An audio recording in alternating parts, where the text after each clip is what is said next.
Assalamualaikum warahmatullahi wabarakatuh. Perkenalkan, nama saya Karunia Utami, NIM E2019-2088, Prodi Ekonomi Syariah 2. Di sini saya akan menjelaskan tentang ekonomi tertutup dengan kebijakan pemerintah.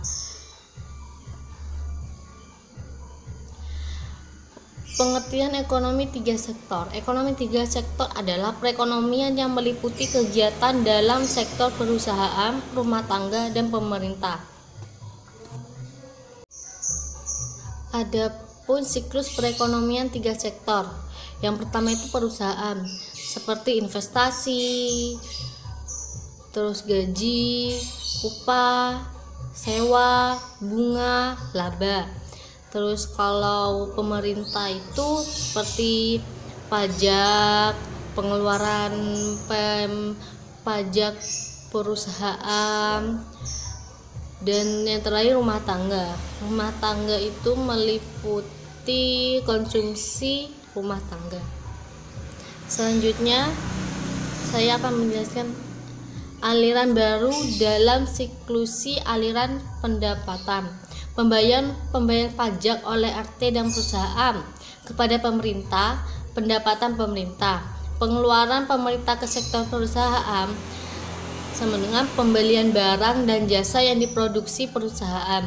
Aliran pendapatan dari sektor pemerintah ke RT dan RW, pembayaran atas penggunaan faktor-faktor produksi RT dan RW oleh pemerintah.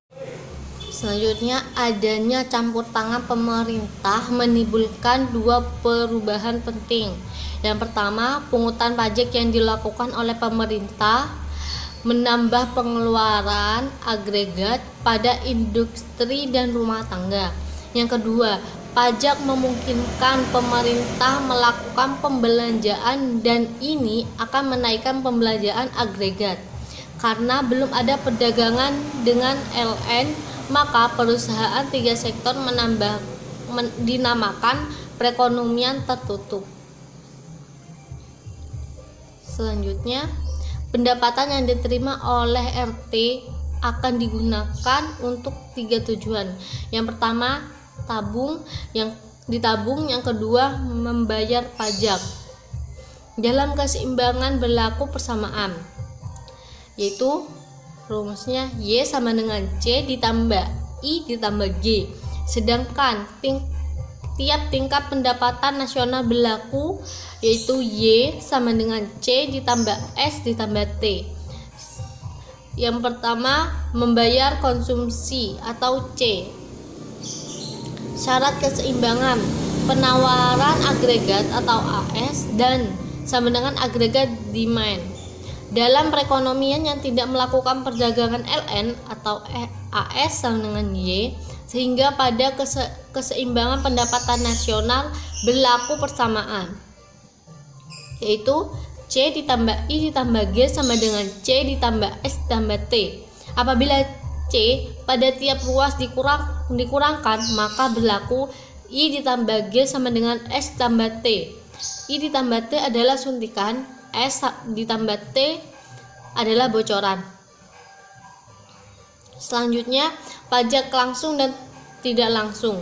Yang pertama, pajak langsung, jenis pungutan pemerintah yang secara langsung dikumpulkan dari pihak yang wajib membayar pajak.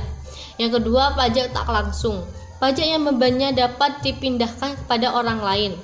Bentuk-bentuk pajak pendapatan. Yang pertama, pajak regresif, pajak turun ketika pendapatan naik. Yang kedua, pajak proporsional, pajak tetap untuk berapapun tingkat pendapatan. Yang ketiga, pajak progresif, pajak naik ketika pendapatan naik. Selanjutnya, efek pajak terhadap konsumsi dan tabungan. Pajak akan menurunkan YD atau pendapatan disposable sejumlah T, sehingga YD sama dengan Y ditambah plus karena YD turun, konsumsi atau dalam kurung C dan tabungan S juga turun. Sekian dari penjelasan saya. Mohon maaf bila ada salah kata. Wabillahi taufiq wal hidayah. Wassalamualaikum warahmatullahi wabarakatuh.